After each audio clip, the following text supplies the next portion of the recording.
Bonjour et bienvenue dans Face à la Lyonne, l'interview à la lyonnaise qui réveille et bouscule Lyon.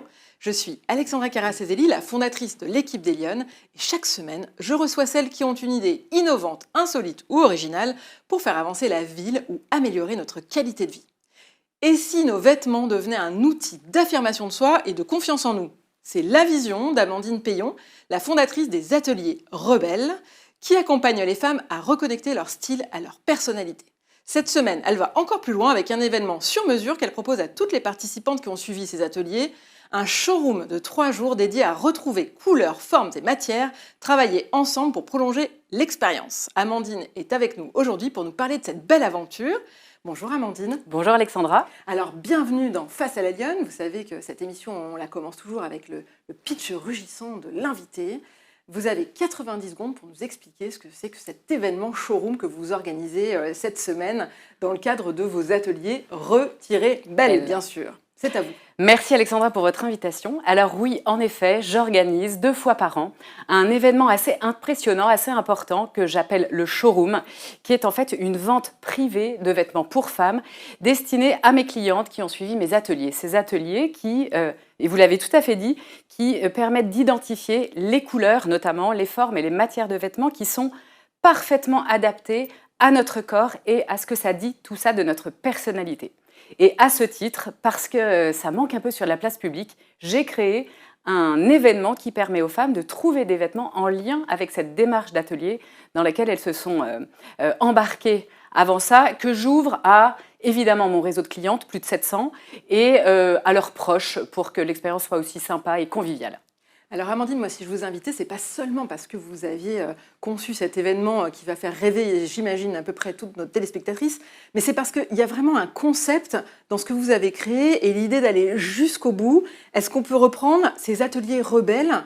En quoi ça consiste et qu'est-ce qui est innovant dans votre démarche? Alors, en quoi ça consiste? Les personnes qui viennent, les hommes ou les femmes, le showroom est destiné aux femmes, mais les ateliers sont destinés à tout le monde, les personnes viennent identifier les informations que leur corps leur donne pour comprendre que leur corps parle de leur personnalité, que nos corps ne sont pas dissociés de notre intériorité, de nos pensées, de nos valeurs, de notre caractère. Et qu'il existe de fait, puisqu'on vit dans une société dans laquelle on n'a pas le choix, il faut bien s'habiller, des informations vestimentaires qui vont venir soutenir, accompagner ce qui a été identifié en atelier en termes de couleur de vêtements, de rayonnement, en termes de forme de vêtements et en termes de matière de vêtements. Dans cette idée d'aligner à la fois notre corps et ses informations, notre caractère, ce que ça dit de notre personnalité et notre manière de se vêtir pour qu'il y ait une cohérence entre ce que je suis à l'intérieur et ce que je montre de moi à l'extérieur. Mais alors concrètement, je suis une femme et je viens dans vos ateliers, je participe. Qu'est-ce que vous allez m'apprendre? De quoi on va parler? Qu'est-ce qu'on va travailler? Vous allez découvrir d'abord les couleurs de vêtements qui vous vont à travers un outil qui est très maintenant vulgarisé, qui s'appelle la colorimétrie. Vous allez identifier les nuances, et non pas les couleurs exactement, les nuances de couleurs qui allument la lumière, qui soutiennent la lumière très particulière que l'on diffuse au quotidien. On est toujours traversé par de la lumière. Quand une personne meurt, on dit qu'elle s'éteint. Tant qu'elle est vivante, elle est lumineuse. Il y a des couleurs qui vont soutenir cette lumière et des couleurs, aussi belles soient-elles, aussi à la mode soient-elles, qui vont l'éteindre, nous cirer, nous rendre plus aigris, plus vieillis physiquement. On découvre aussi les matières de vêtements qui vont, elles, différemment soutenir notre énergie, notre manière de se tenir, de se maintenir, de nous mettre en mouvement, de manière à nous sentir dynamiques et posturés dans notre manière de nous présenter. Et l'atelier des coupes va venir, pas au contraire, mais faire découvrir quelles sont l'architecture de notre corps qui ne bouge pas au cours de la vie. Ce qui varie, c'est qu'on va un peu prendre du poids, en perdre, grandir et puis un peu se tasser. Mais l'architecture même de notre corps, elle ne varie pas. Et il existe des coupes de vêtements qui vont non pas corriger, excuser notre corps, mais des coupes qui vont venir révéler, sublimer, accompagner de manière à nous révéler et à être totalement soi, 100% soi dans des vêtements qui nous correspondent parfaitement. Pas forcément en termes de style, je ne m'occupe pas de ça, chacun son style, mais en termes d'informations concrètes et objectives vestimentaires. Alors ça c'est important, ça veut dire qu'on vient vous voir pour prendre confiance en soi, pour répondre à des enjeux professionnelle ou d'évolution personnelle, d'âge, ou etc. C'est ça l'idée? Alors oui, c'est une très bonne question. Disons que les motivations qui font venir les personnes à moi peuvent être assez variées finalement. Il y a la mère de famille qui a un petit peu envie de se reconnecter à son corps et à sa personnalité après, par exemple, la phase des bébés. Moi, j'accompagne aussi beaucoup de professionnels qui veulent, par le vêtement, acquérir une certaine forme, d'assertivité, de confiance en elle, parce que on le sait, 85% du message, quand on s'exprime, quand on se montre à l'autre, est non verbal. Le vêtement a donc une part immense à jouer dans ce que l'on va renvoyer, dans l'assertivité que l'on va offrir à l'autre. Et puis, à travers mes ateliers, les personnes découvrent aussi une manière de s'habiller, de se vêtir et de se posturer extrêmement authentique. Dans mes ateliers, les personnes viennent découvrir qui elles sont et pas comment est-ce que je peux jouer à une personne pour donner une image un peu particulière. Non, je suis moi, totalement moi, et voilà qui vous allez rencontrer de façon à la fois libérante et extrêmement assertive. Alors, il y a une particularité au-delà de ce que vous exprimez qui me semble aussi différenciante, c'est que vous avez choisi d'aller un cran plus loin et de vous improviser, enfin peut-être le mot c'est un peu réducteur, mais c'est le mot. Vous improvisez quelque part en showroom biannuel. Pourquoi concrètement vous avez eu envie de faire ça? Alors, j'ai voulu faire ça, en fait, c'est un peu malgré moi que les choses se sont faites, c'est pour ça que le mot que vous avez employé était le bon.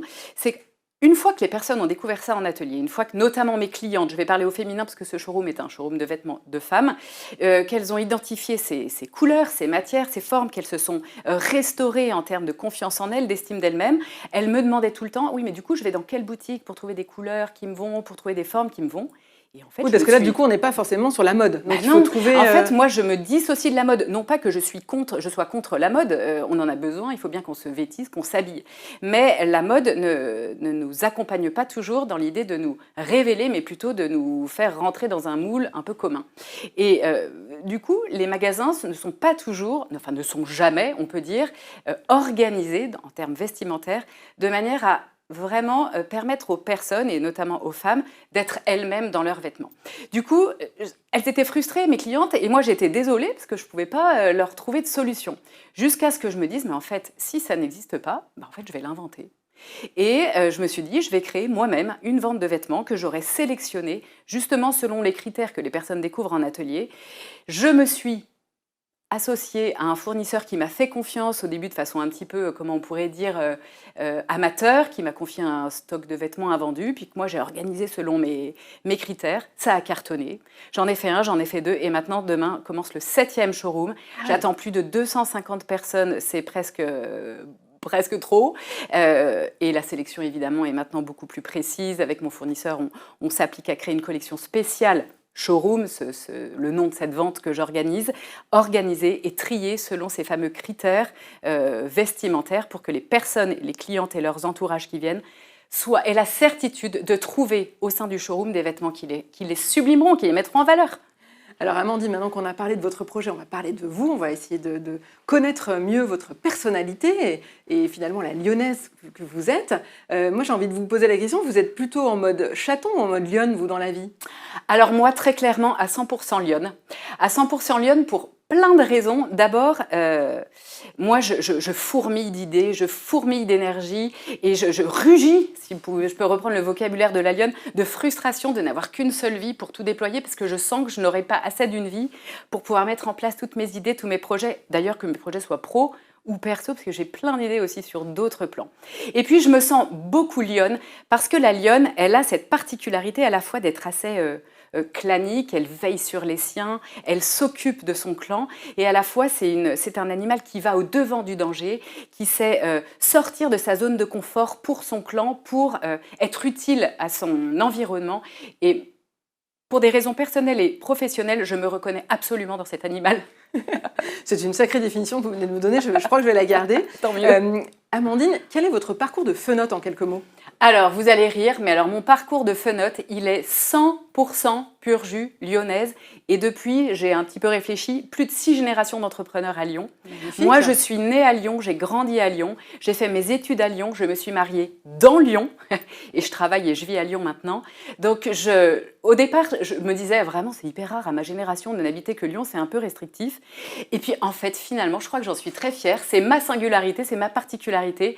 Donc, je me revendique 100% lyonnaise et fière de l'être. Alors justement, quelle lyonnaise êtes-vous? C'est quoi votre rapport à la ville de Lyon? Qu'est-ce que vous aimez dans cette ville de Lyon? Ce que j'aime dans cette ville de Lyon, au-delà du fait qu'évidemment son sang coule dans mes veines ou mon sang coule dans les siennes, c'est cet équilibre que Lyon est capable, ces deux jambes sur lesquelles cette ville est soutenue, à la fois l'illustre passé de son histoire, je pense aux Soyeux, je pense à son architecture, je pense à la gastronomie, et à la fois cet élan, ce dynamisme que la ville de Lyon est capable de déployer. Je pense évidemment à ce bassin industriel qui est quand même riche, je pense au fait qu'il existe des projets et des événements qui sont très intéressants à Lyon. Je pense évidemment à la Fête des Lumières, qui est quand même un événement connu à Lyon.